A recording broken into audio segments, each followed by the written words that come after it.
Really excited to be here today. This is one of my favorite topics because this is something I've been doing for a long time. I started my first blog in February of 2006 when I got out of the Navy because I had decided that I was going to be a travel writer, and someone who was an old friend of mine said, if you're going to be a writer, you need to have a blog. And I dated this guy for like 6 weeks in 1978, so never burn your bridges. You never know when you're going to get the best advice of your life. So I started a family travel blog, and then about a year later, I was part of the multi-blog Perceptive Travel blog team that launched. I'm still the only original blogger with the team. I'm still with them. I do keep my hand in travel blogging because I love it so much. And in fact, I just blogged this morning about Hatch Show Print, which is here in Nashville, a really cool experience. And I took the little behind-the-scenes tour here with Keenan, who was demonstrating all the really interesting graphics and letterpress and typeset type work that Hatch has done for decades and decades and decades. Great fun to get back old school and looking at inky fingers and that sort of thing, but of course at the same time I'm thinking, okay, what are the hashtags that print enthusiasts are into? Letterpress, typeset, Instaprint, anyway. So how many folks here are currently actively running a blog for their CVB or DMO? Okay, that's kind of actually what I expected because I have some examples of various DMO blogs to illustrate points. And a few years ago when I would give this presentation, I really had to hunt for DMO blogs. There weren't very many of them. Lots and lots of folks coming online with them, and I overheard some colleagues at breakfast yesterday saying that their blog is one of their favorite things to do because they have a lot of freedom to tell stories and to highlight interesting things that maybe don't deserve but don't get a big splashy spot in the homepage or whatever, but you can shine a light on them through your blog. So it's a fabulous opportunity. The power of this medium for me is so important. I think it is the most important development in communication since the printing press. This is why you don't hand something this powerful to your intern and say, go, rock on. No. You need your most experienced communicator handling social media tools. They, to me, are that powerful. Worldwide, 24 hours a day reach for either free or an affordable price. It's a no-brainer, especially for your smaller destinations who now have access to the same tools as anyone else, and they can rock on with some terrific stories that may have been overlooked in the past. I also like blogging because it's yours. You have to remember in the social media world that the only thing you own these days is your self-hosted blog, your email list, and maybe an SMS text list if you do text campaigns. Everything else is owned by someone else. So if you're building your whole social empire and your online communication empire on Mark Zuckerberg's territory, good luck with that. Okay? If you're tired of the goalposts constantly being moved, come to your own house where you do things your way. So as you can tell, I kind of have a problem with authority. I don't know how I survived the military. I really don't. So let's move here, and we're going to have clicker fun. I can already tell. We're going to go El Manuel. All right. Come on, you. You know we're going to, ooh, I see what the problem is. Wait, technical difficulties. Burp. Beep. This is also, kind of stinks to be 53 because you're like, where's the minimize thing? I don't see it. I'm not putting on granny glasses.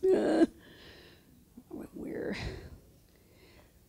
Hang on a sec. Where's my, Normally I speak off my own laptop, and this is exactly why, because I can't find the button. Got it. No, the clicker isn't because Sheila's doing it wrong. Oh, just a second. Trying to get this to come up and mirror here, and then we'll be able to play. All right, now we should work. Speak. No, you're not going to work.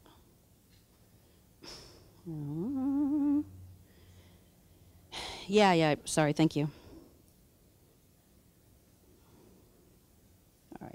Yeah, slideshow is what I need to be doing, and I'm not pressing the right button for that.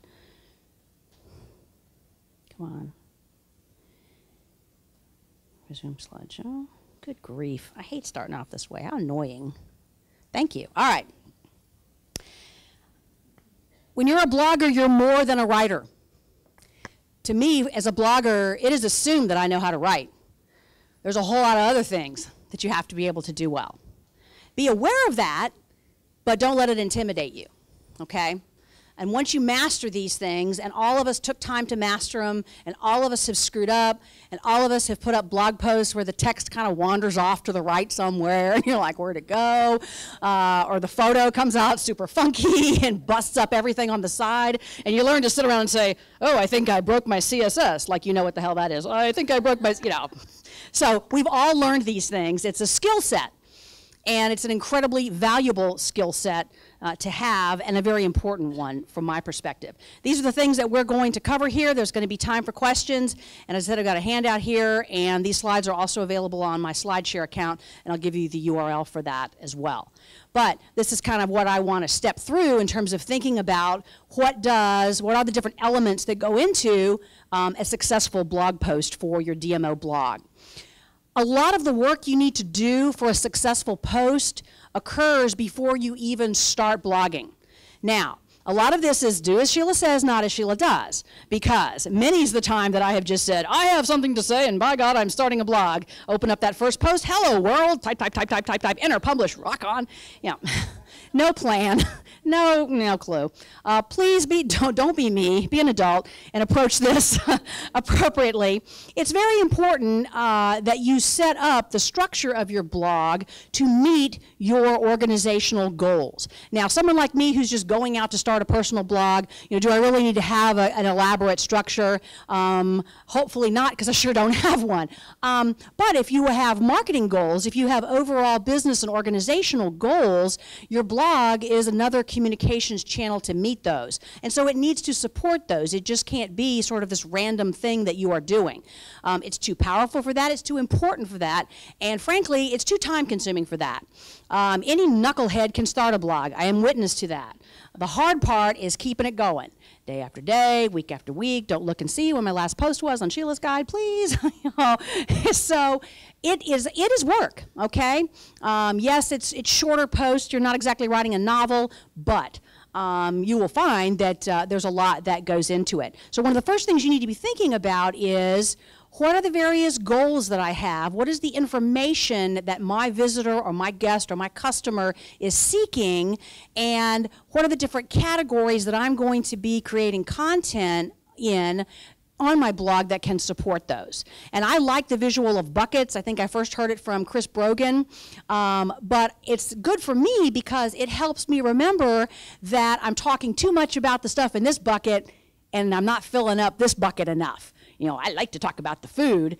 I haven't figured out a sexy way to talk about hotels, so I just don't, and I blow them off because they're boring.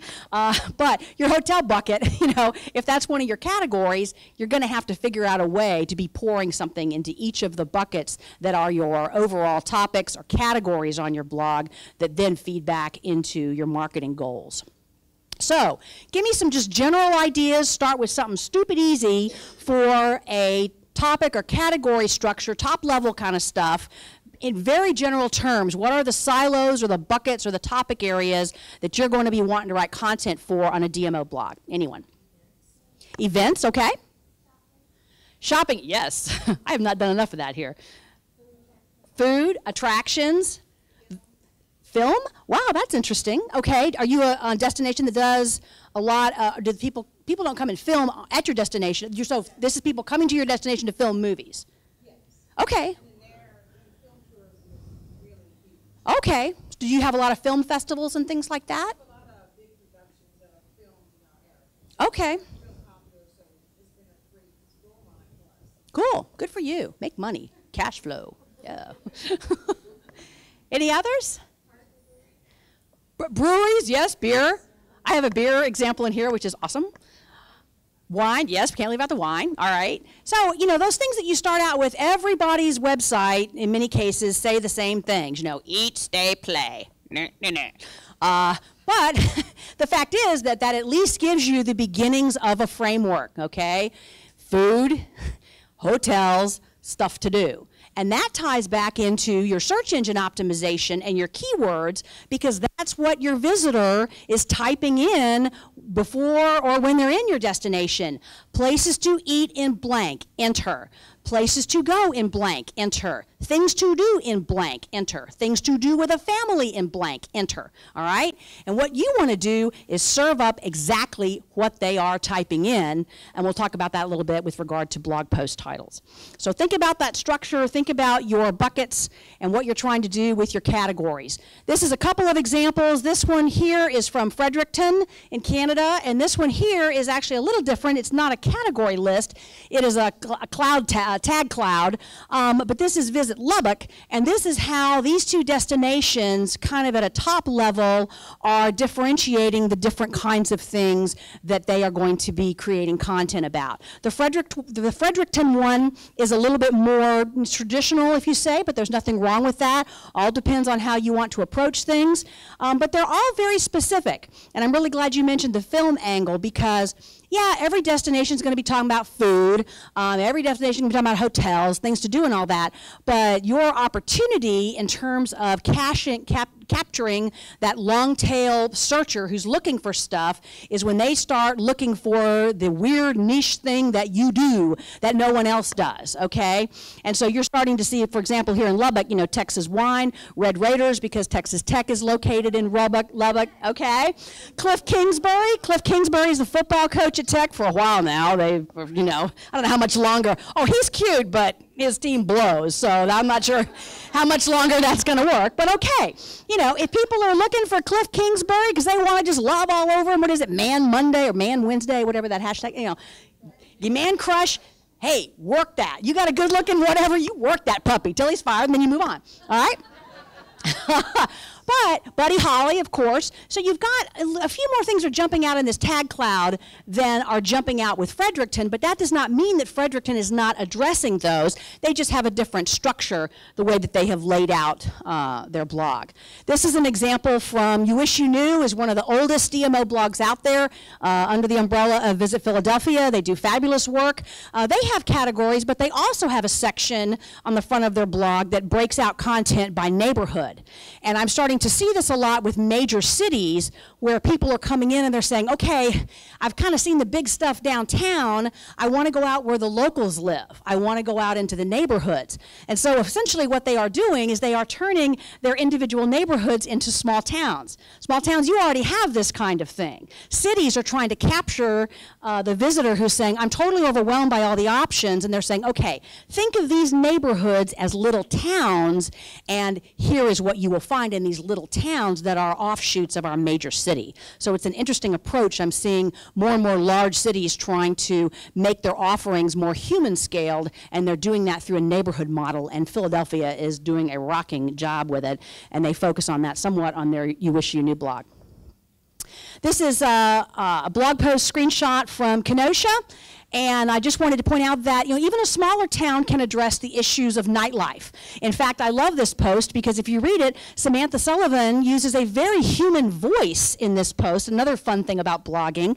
And she starts out and she says, Sam climbs up on a soapbox. One of my biggest pet peeves is hearing people say there's nothing to do, you know, there's no nightlife. And then she goes on in the blog post to give some options for nightlife in Kenosha. So you can get down to that kind of level, even in smaller destinations, that's fine. In fact, that might be the kind of specific long-tail search term that your content can dominate, that you can bump TripAdvisor right out of there. Another way to do categories is this archive. I'm not quite sure how much use that is for a blog. I took, on a couple of blogs, I took the you know, the dated archive stuff just off the sidebar because it was extra clutter, and I don't know about y'all, but I never get to a blog and I say, gee, I wonder what they wrote in March 2014 or, you know, 2012. No. I mean, if I'm the blogger and I know I wrote a post back then, I'll go root through my own archives to find it. But, you know, maybe around the holidays they go look and see what you wrote last December if they have no life. Yeah, so I'm not sure you want to spend valuable real estate on your blog, on your sidebar there, with doing it by date, although for many types of blogging software that is a default. So just something to think about because all of the real estate, bless you, all the real estate on there is pretty valuable. You can get very, very specific. Here's Bloomington, Indiana. One of the things that they do, yay, one of the things that ties into one of their marketing goals is LGBT stuff. Again, you're going back to keywords. When your LGBT travelers are looking for LGBT-friendly stuff, they type in LGBT-friendly stuff, enter. Or oftentimes they'll use the term pride, and so that's going to be highlighted in your blog post when you're moving towards that market. So, and even this is, a relatively small town, but they have recognized that this is a valuable segment of their visitor population, and so they're giving them the content that they're looking for there in Bloomington. So, all this kind of stuff you need to do, and all this content to create, and all these different buckets to fill, you need a plan. You need what print magazines have had for a bazillion years, and they have an editorial calendar. Do you notice that every January, all the magazines run articles on losing weight, getting in shape, and getting your house organized? And then about March, the women's magazine starts screaming, get into bikini shape by summer, and then you start freaking out because you're like, oh, it's March, and by June, I've got to look svelte, like, yeah. Every year, right? What's coming up? Thanksgiving. What are you going to see in these magazines? What to do with leftover turkey. Turkey hash, turkey sandwiches, turkey casseroles, turkey, right? Every year, like freaking clockwork, all right? It's evergreen content, it's seasonal, it works. Okay, so you work with those kinds of modes and also fill it in with a little more imaginative stuff using an editorial calendar just like a magazine has always done. So this is some basic stuff that probably should go in whatever kind of editorial calendar that you set up. A lot of people do this on a spreadsheet. I personally detest Excel, it makes my head hurt, but the fact is that I've tried other methods and stupid spreadsheet is fairly efficient for this. So if you can come up with something different, if you like mind map it and make it all funky, rock on, but most of us end up back with an Excel spreadsheet. But these are some basic things that you want to be thinking about for what it is that you are going to be writing about, taking photographs of, shooting video of, whatever it is you're doing to create your content. You do want to note in the details if there's going to be some sort of a graphic that you don't already have, a photo, a video, audio recording, or whatever. You need to be planning, oh geez, I need to go get something. You need to be planning that ahead of time so that you can roll that into the content. You're always thinking about keywords because you're always thinking about the words people are using to find your stuff. And for those of you who are really marketing nerds, who wants to tell me what a persona is? A persona. Not really. It's the person you're writing for. A persona is a way of humanizing your target market. And I hate the word target market because, does anyone really want to be a target? Really? I mean, I bought this jacket at Target, but do I want to be a target?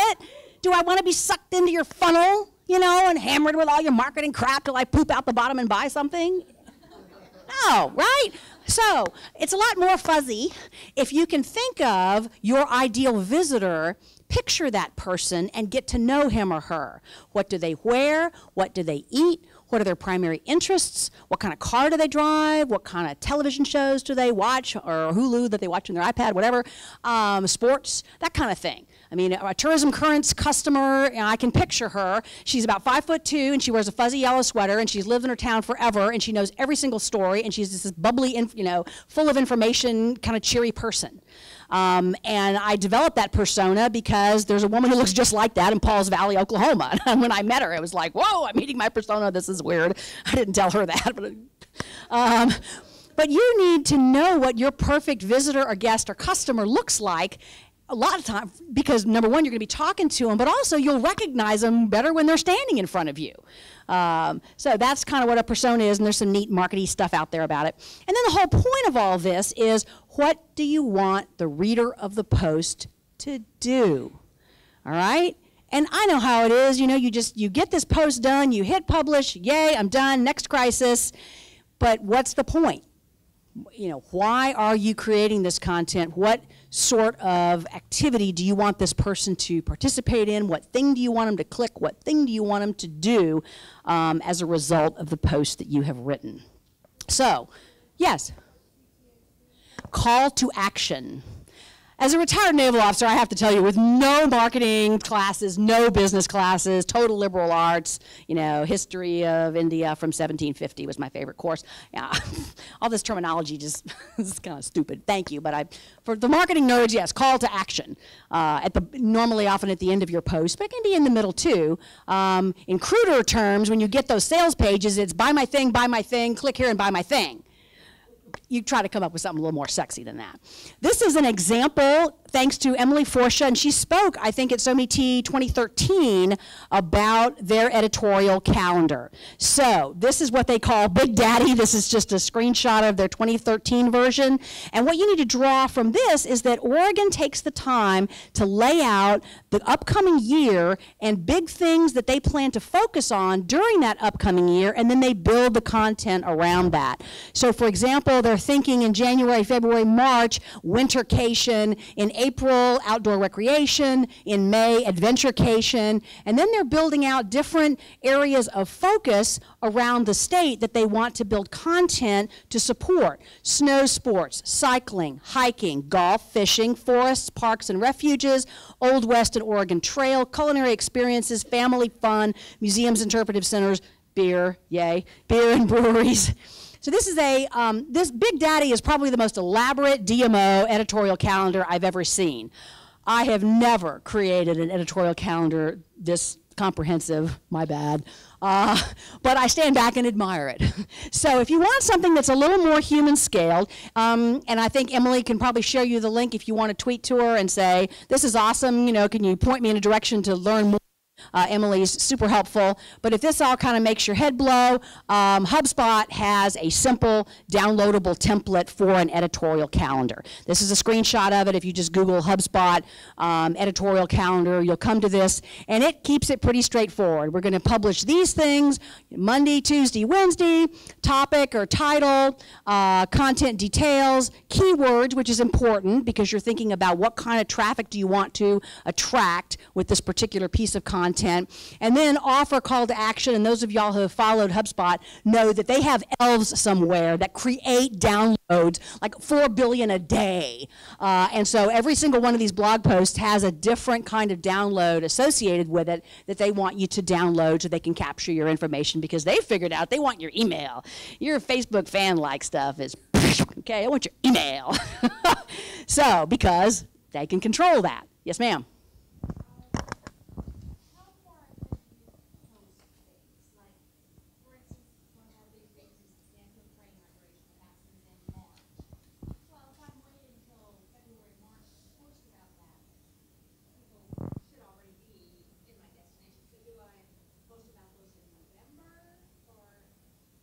I think you're going to need, and the question is, if you have an event coming up, kind of how early do you need to be publishing to support that driving, interest in that event? And Muriel in around North Platte, Nebraska, has sandhill cranes, huge migration. How many of y'all have destinations that are also have a birding angle? And the hashtag is birding, not bird watching. Okay. Anyway. That's a great option for many destinations that the birders they are super loyal, and they will come to some very obscure places to see a certain bird. So you got that, you work it.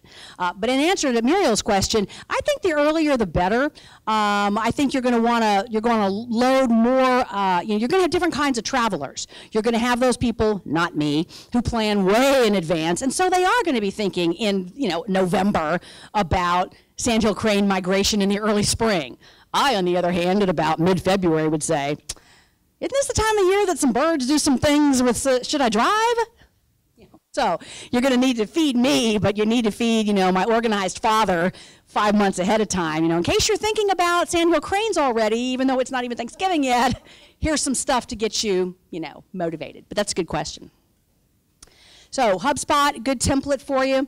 Now we get to, you've done all this advanced work, right? There's a lot of thinking that kind of goes into this. Much of this is just going to be drilling through your brain before you sit down to actually create some content, but it is a process you need to go through. Building your post. For those of you who have not seen the back end of a WordPress blog, this is what it looks like. This is a new post on the back end of WordPress. You enter the title up here at the top, and you, with the add media button, that's how you can put in photos and such, and then you write in this white space, and as you can see, there's bold, indent, bullets, very much like a word processing sort of document. It's not all that intimidating. And you can save the draft, although most of the time WordPress will save it automatically for you. Trust no one, trust no machine. Hit that sucker about every 2.5 nanoseconds, yes. Save your draft.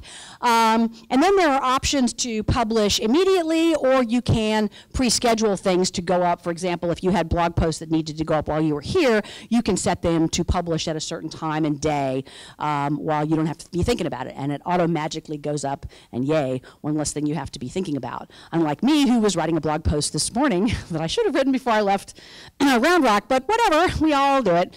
But that's what the back end looks like. The thing that excites me, and this is going over to the right sidebar of that same thing, is this blue button right here. And I just want to pause for a moment and say, you are like the New York Times. You know, you get ready and you hit publish. Wah! I don't know about you, I still get fired up about it. I mean, literally, this morning in my hotel room all bleary going, God, why didn't I write this in advance? I'm hovering over the blue button. I'm like, am I ready to send my little baby out into the world to be bot crawled and to be read by random people? You know, is it awesome? Is it good enough? And you know, shut up and just press the button. But publish. It's a pretty powerful thing that you're able to do with this software as you're building your blog post. You need to spend, the conventional wisdom is you need to spend almost as much time thinking about your blog post title as you do your content, because a lot of times that's going to be the only thing that's going to get people to click through. It's super, super important. So, an example, and this time we're going to roll to a B2B blog. This is Experience Grand Rapids that has an excellent blog for meeting planners. Notice that this title is not why you want to hold your meeting in Grand Rapids, because ain't no meeting planner Googling that, okay? What they've done through Grand Rapids is they've given meeting planners information that they are seeking, all right? Top 10 Pinterest boards or pinners for event professionals to follow. Yes, there's some mention of Grand Rapids in here, but what a smart way to get the attention of meeting planners. I frankly would have used the words event planners rather than professionals. And again, that's a keyword thing. Maybe they did their research and professionals works better. Who might it say? But it's important that you're giving people something so compelling in that title that they will click through and read the rest of your good stuff. Boring title, they're not going to click, all your work is wasted, okay? So spend time thinking about that title. The hands down great reference for titles is Copyblogger. Brian Clark and his team do a terrific job of coming at this subject every which way, different ways to write compelling content and compelling headlines. This is one of Brian's older posts, surefire headline formula starting with, who else wants blank? And they're frankly kind of funny to read because it's, you know, top 10 reasons you want to blank. I mean, they're listicles is the term, you know, articles that are lists. But, you know, we all sit there and go, top 10 reasons that puppies are better than, okay, I'll click it, Duke. Right? So try not to lower yourself too far in that morass, but the fact is that Copyblogger is very good about teaching you how to write compelling titles and headlines. And then you need to be thinking about the body of the blog post content. And so some examples here, you need to work with what is unique and interesting and compelling about your destination. So we've got Lake Placid and the Adirondacks here, and by the way, we've got Kim who writes along with some other folks this blog, and she does a dynamite job, so if you need to ask her questions, please do. But, of course, what happened at Lake Placid? Man, I'm showing my age. That's like when people say, how do you spell Scarborough? And I go, like Scarborough Fair, Simon and Garfunkel, and I get like, in the 20s, and I got to quit using that example because it's just depressing me. Yeah, the Winter Olympics were held in Lake Placid. And so a lot of those Olympics facilities, twice, really? Okay, thank you.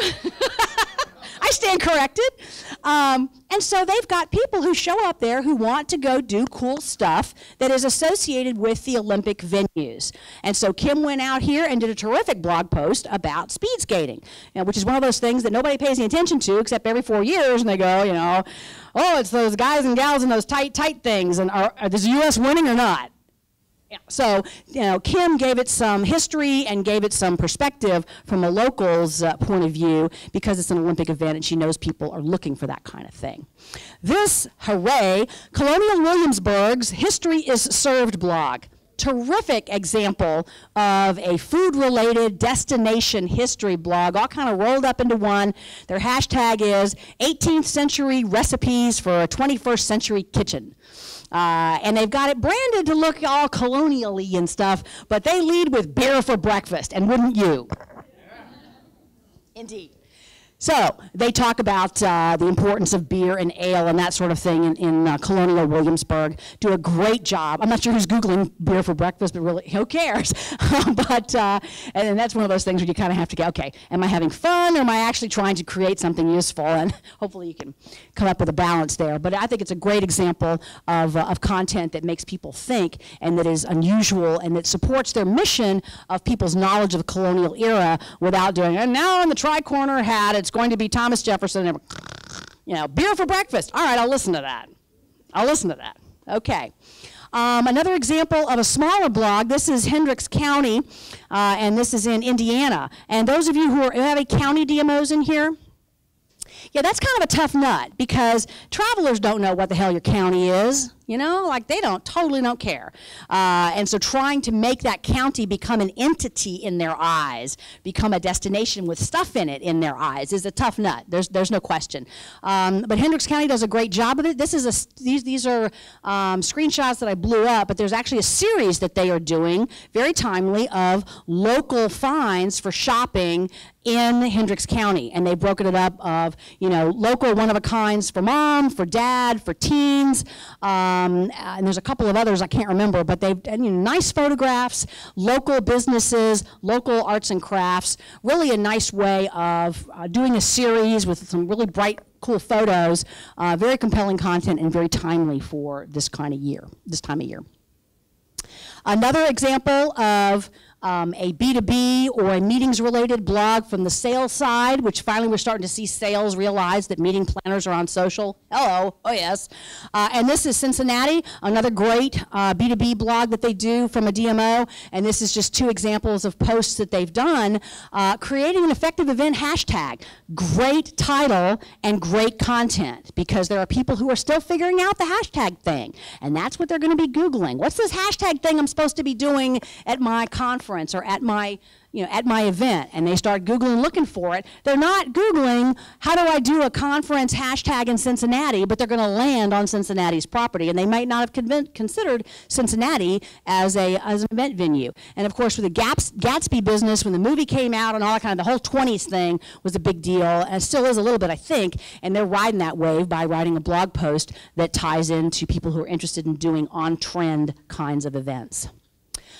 Very local. If you are in Louisiana, then you know about crawfish, or if you're in Southeast Texas, you know about crawfish, you know about mud bugs, and if you're not, you spend a lot of time trying to figure out what the hell to do with them. Little tiny lobster-looking things. And so Amos, who's here with us, where's Amos? Where are you? Amos is here. So he's showing in a real short video, this is like 1:09 of how to peel a crawfish.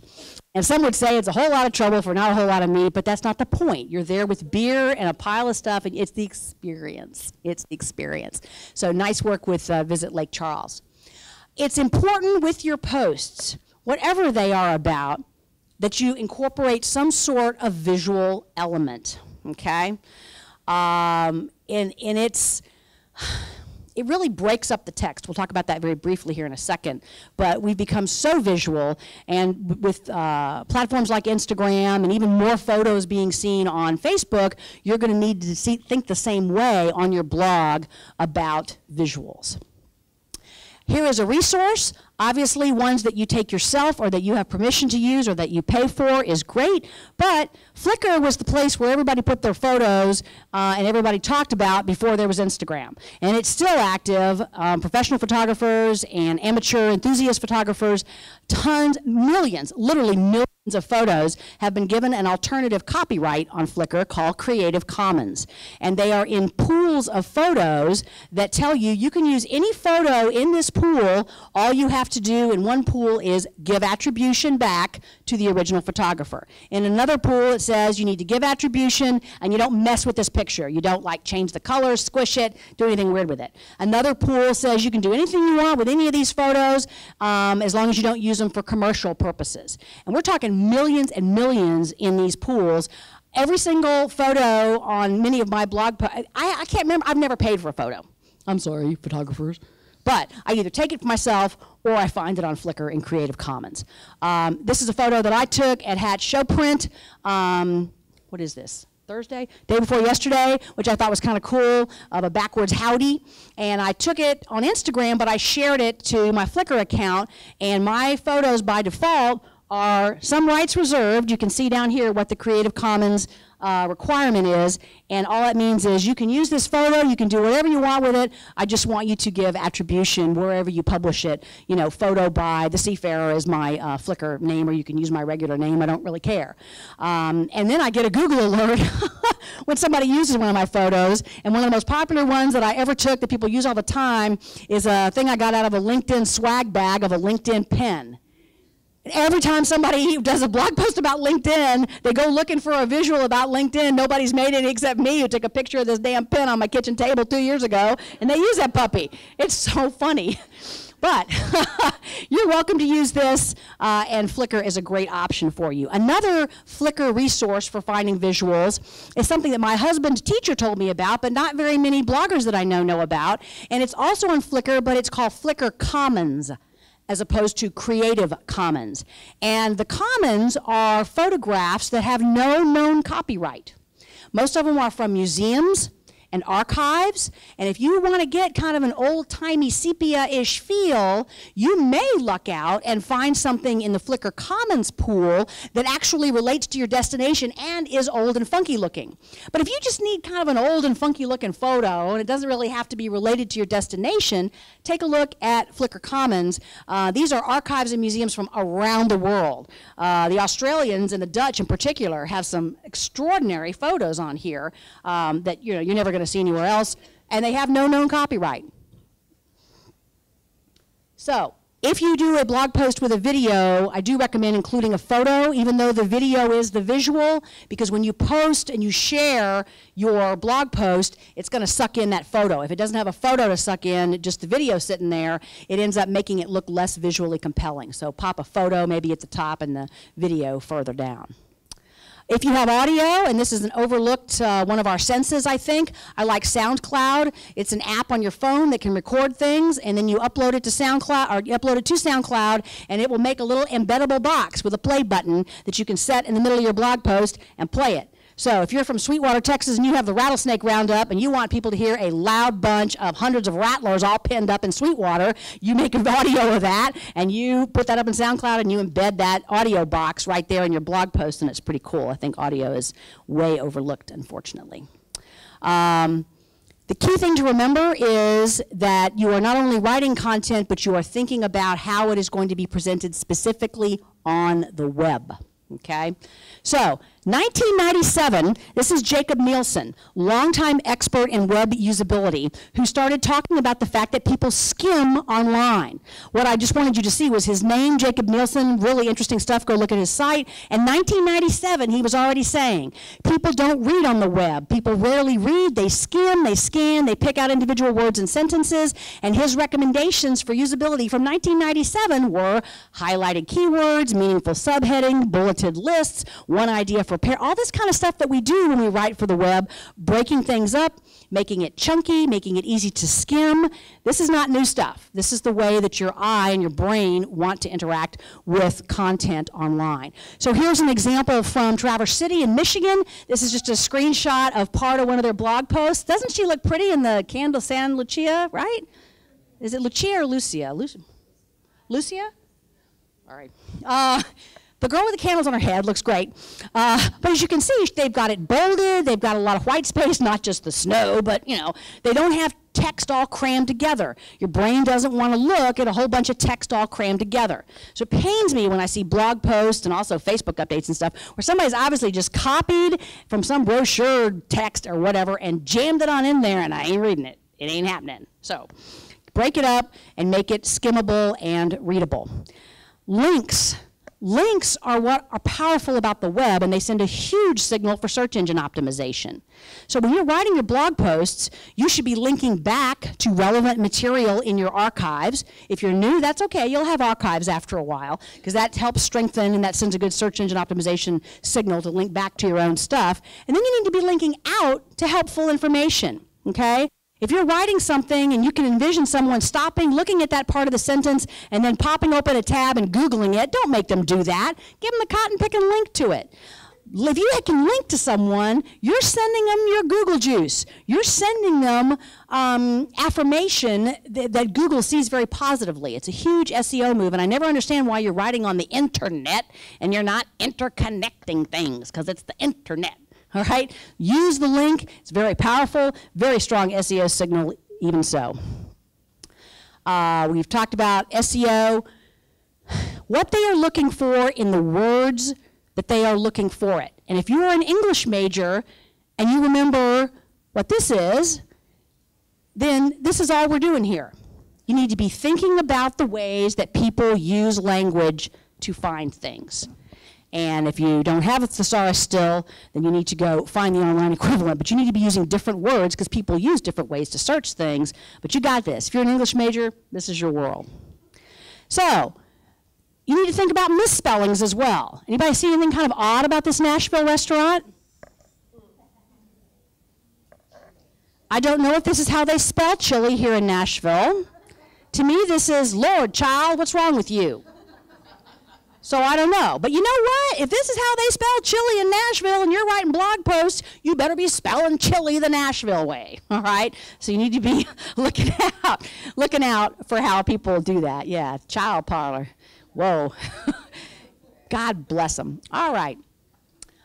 Some help for the SEO deal. 2 WordPress plugins that I recommend. Pick one or the other, but they are both helpful in reminding you to fill in various blanks of things so that you can not only write what people are looking for, but write it in the words that they are looking for it. This is also in your handout, but if you have one of those days where you're totally blank and you just don't know what to write about, please write about breakfast. Every time I go to a town, either on business or travel blog or whatever, I want to eat at a local joint. I don't give a fat rat's ass about your IHOP, okay? I want to eat in your local joint, and I start Googling for local places to eat, and I never can find a DMO blog post. So by God, write one of these, pick out 3 random places, different kinds of breakfasts, and tell me where to go, because I want to know. Because as Joe Vargo would say, breakfast is content.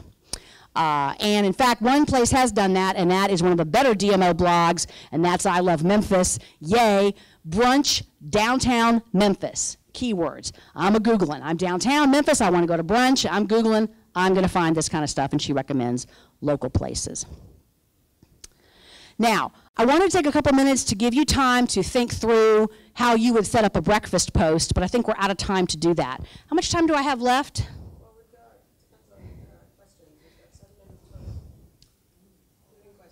Wow. Okay. Let's think about more work you need to do, because I know you want more work, right? All right.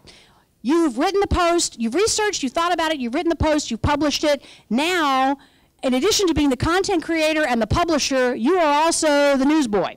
You are the distributor. You know, and if you're a one-person shop, you're also the janitor, the IT person, the window cleaner. You know, I get that. But you don't have a distribution network anymore to just hand your stuff to say, go, spread this around so people will find it. That's what you also need to do. Once you've completed the blog post, you're only about 50 to 60% there. Then you need to be thinking about, of course, sharing it across your various social networks. There's a gazillion of them. You don't need to be on all of them. You only need to be focused on the ones that support your marketing goals. If you're marketed in there, I don't care if your neighbor's there. If you're marketed in there, you need to be putting your efforts elsewhere. But you need to be thinking about where you're spreading out your blog posts, which social channels make sense. Don't forget your email newsletter list. How many went to Brian Matson's presentation on email earlier today, right? Integrate this stuff. Hey, here's what's new on our blog, all right? Don't forget, though, don't have email be over there in a silo. Integrate all this kind of stuff, including cool stuff that you're doing on your blog. Yeah, you're going to be sharing stuff on the larger social channels. Yeah, you're going to be sharing it on Facebook. Yeah, like Columbus here, you're going to be paying for it if you want anybody to see it.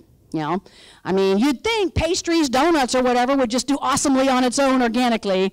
Joe Vargo in Columbus was never going to wait around for what might happen. He makes sure that things happen, puts a little money behind these kinds of posts to make sure that they get visibility. So if you don't already have a Facebook ad budget, you're going to need to get one.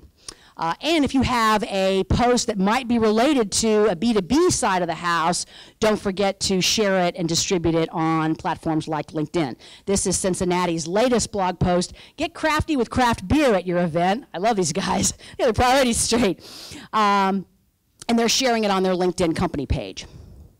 So, last thing I want you to think about is you've done all this work, right? You now have archives. It'll take a little while, but you have archives. Don't ignore them. Make sure you keep saying, hey, in case you missed it, all right, resharing these things. Maybe share, have a kind of system. I don't care. Share it the day you publish it, 2 days later, 2 weeks later, 2 months later, 2 years later. I mean, just pick a number. Something that don't hurt your head. Life's busy enough, right? But have some kind of way that you regularly resurface content. And you can, when those visitors are asking you questions on social especially, that you have answered 8 billion times with blog posts, give them some, human interaction and stuff, but absolutely share that URL of that blog post that answers the mail for them, okay? Don't let your archives just sit there and die. Photo credits, and we're done. And what questions do you have?